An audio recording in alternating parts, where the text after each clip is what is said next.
¿Qué proyecto tenéis entre manos?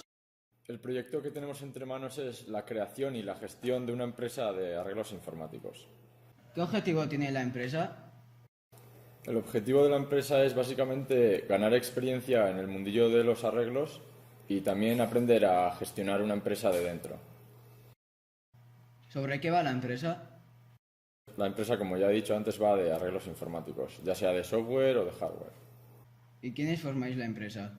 La empresa la formamos 17 personas en total, 14 alumnos y 3 profesores. ¿Qué experiencia tenéis? La experiencia que tenemos es de 1 año y medio, un poco de teoría y haciendo prácticas en icastolas cercanas a nuestro centro. ¿Cómo se llama la empresa y por qué? La empresa tiene un nombre compuesto, Ariztec.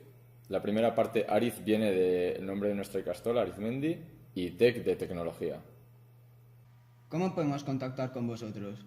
Podéis contactar con nosotros vía correo, vía nuestra página web, por Instagram o si no, viniendo al centro en Otalora Licencia de una Sorchi. ¿Cuáles son los horarios? Los horarios serían por la mañana de 8 a 2, de lunes a viernes y de martes a jueves atenderíamos también por la tarde de 3 a 6 y media. ¿Qué os diferencia del resto de entidades informáticas? Lo que nos diferencia principalmente es que somos estudiantes, trabajamos a un precio más asequible y sobre todo nuestra atención cercana.